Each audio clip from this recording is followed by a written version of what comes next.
All right, and hello and welcome to the Mental Men Mental Health Talk. This is episode number 7. I'm Fish the Fat Man, and in the studio tonight we have, as usual, Justin. I'm here. Justin. Howdy, everybody. And we have A special guest. a very special guest, named after a very famous cat, Azriel. Hello. I bet you haven't heard that joke. Yeah, it's a particular demographic that tells that joke, but yes. So old farts like me, is that what you're saying? Yeah. Maybe. Okay. I'll say it. That works. So, but I liked Azriel. Azriel had a good heart, but a cool owner. Yes. She was a bit evil, but she did sometimes help the Smurfs, which was, was a good thing occasionally. But yeah. So if you have just tuned in, this isn't a show about Smurfs. It is actually a mental health talk. But like my brain, I get sidetracked very We easily. digress very Yes, easily. we digress. Okay, let's That's okay. We'll get focused. push the buttons. All right. So tonight, so we've talked to people, and they've all been old farts. And Like us. Yes. And as Azriel has reached out and have had a bit of a chat with her during the week, and she's just it's a different world, and it's like, we obviously we attract an older crowd because we have older friends and we're going through that sort of thing, but Azriel, if you don't mind us asking, what is your age? I am 23. There we go. So I was born, just for reference, I was born in 1999. Wow. Oh, man, I'd already had 2 kids by that time. So Justin and I are both around the 50 mark. Yep. Give or take. Yep. So we talk about. We want a different aspect of mental health. Yeah, from a different absolutely. generation. That's what we want to do. We want everybody to start talking about mental health issues. Now, obviously, I've chatted with you beforehand, so at least we know what we're talking about, and we know your story. Yes. Well, I know a little bit of your story. Yeah. But so we're talking tonight about panic attacks and which go hand in hand with mental health and depression Anxiety. and they're all in the same housing block. Yes. There are units. So tell us the story. When did you first know or have a problem? Yeah. So, that question is it's a tricky one because I've always had this problem. Yep. So I guess for reference, before we go any further in the story, I have chronic generalized anxiety disorder. I was diagnosed a couple of years ago, and we'll go into that a bit more detail later. Say that again. Chronic generalized anxiety disorder. Okay. So yes, that's on my on my health record, not even just on my mental health record. Yeah. I need to check my health record out.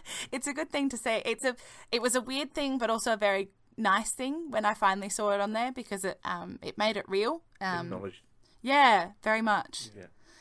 So because of that, it's a bit hard to sort of track down when, I guess, in conversations with people and with family members and friends, I've had stories from people saying that they remember incidences from when I was, in year 2, so like 6 years old, or situations from when I was a teenager.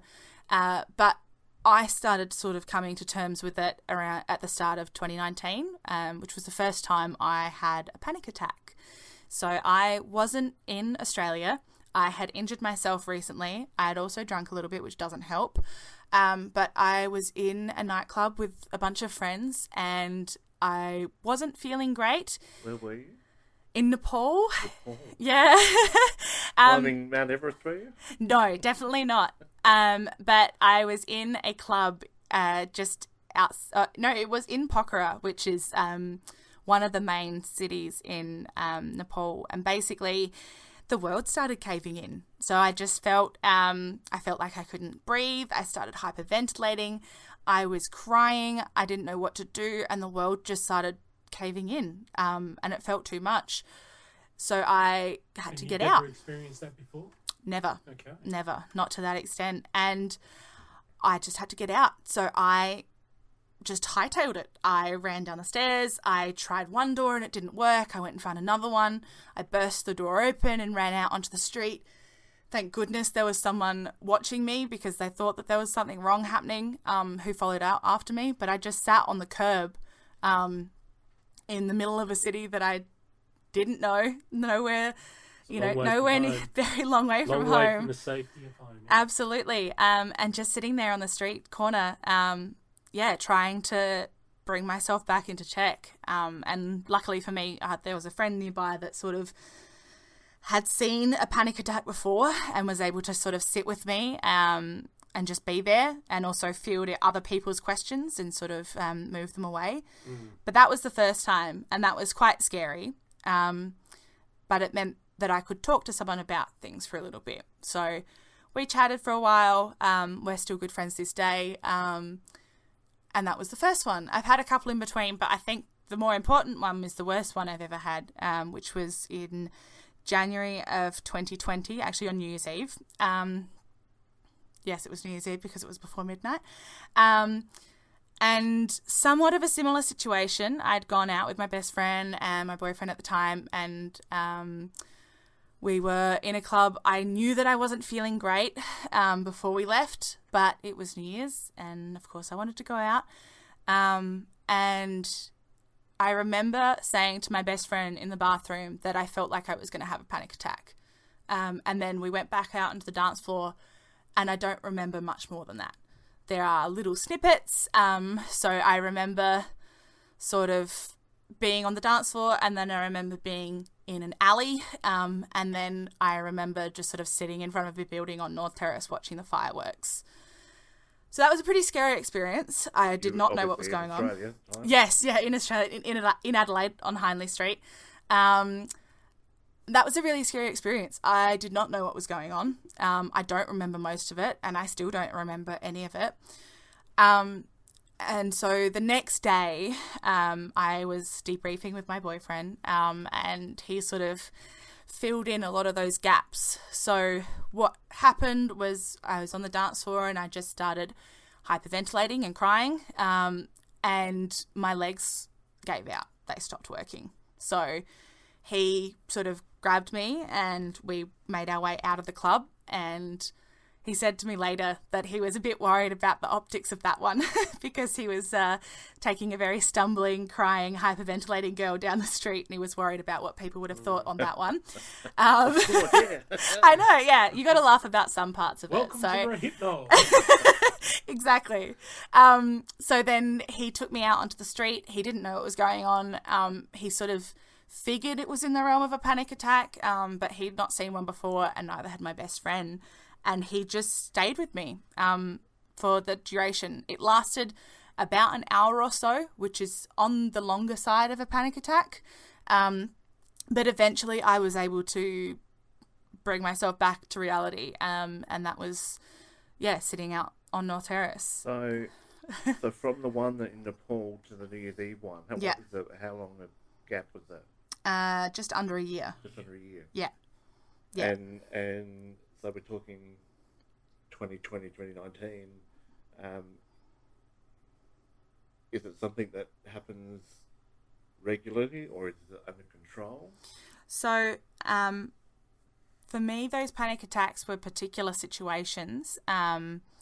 I more often will have anxiety attacks, which is, I don't want to say it's a baby version of a panic attack, but that's a pretty good way to describe it for people that don't understand or haven't felt it before. Yeah, if you've never had a panic attack, they're horrible things. Yeah. I've had a couple.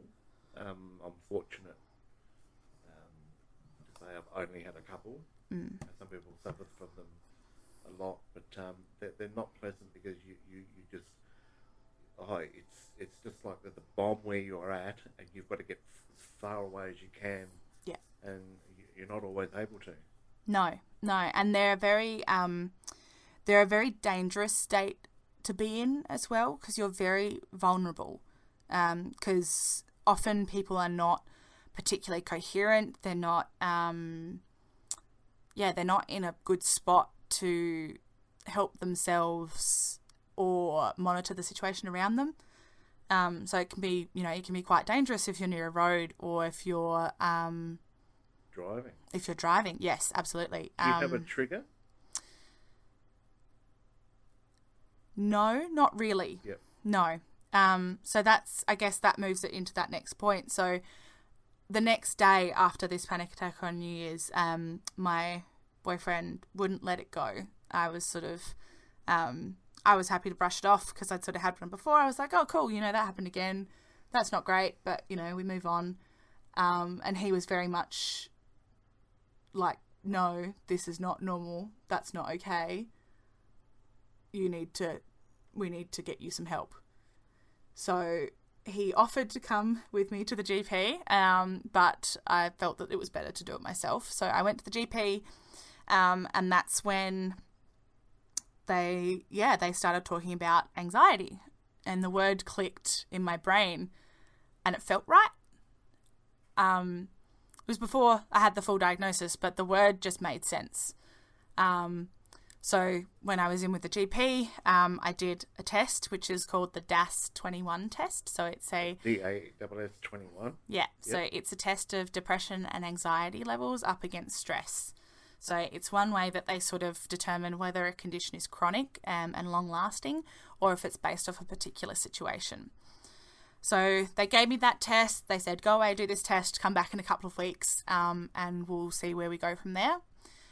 I went, did the test, came back, saw a different doctor who is still my GP now, and she is incredible. And I basically tested very, very low for stress, which sort of surprised a lot of people because I was in my third year of university at the time, which is a time that a lot of people are very stressed. I tested sort of in the mild range for depression, and then I was off the chart for anxiety. So I think I tested like 15 or 18 or something like that, and the highest bracket, the extremely severe bracket, goes up to 10. Okay, so way off the chart. Yeah. So it was pretty clear straight away that there was 100% a problem and we needed to do something about it. Yeah. So then that's when I started seeing a psychologist. Mm-hmm. So at first, I'm not going to bag anyone, but Headspace is where I started at. It's a good place to start. I wouldn't say it's a great place to stay, but it's a really good place to start for young people because it's free. There's no gap. Medicare covers it all. So I started there and I saw someone there for about 12 months. And I guess over that period of time was when the world shut down. So psychologist appointments started to be on the phone, which were not great for me. And a lot of things got a lot worse. And then I had a couple of tricky interactions with that psychologist, so I decided to change. And at that point, my GP recommended that I start in on medication for my anxiety. Now, anxiety, because it's so comorbid with depression and because it shares a lot of the same, symptoms, the only way that they can treat anxiety is with antidepressants. So because anxiety and depression work on the same neurological pathways, essentially. Mm-hmm. It's a slightly different thing, but it's the same fight, flight, freeze response. So they put me on, probably won't say the name of the drug, but they put me on an antidepressant. And at first,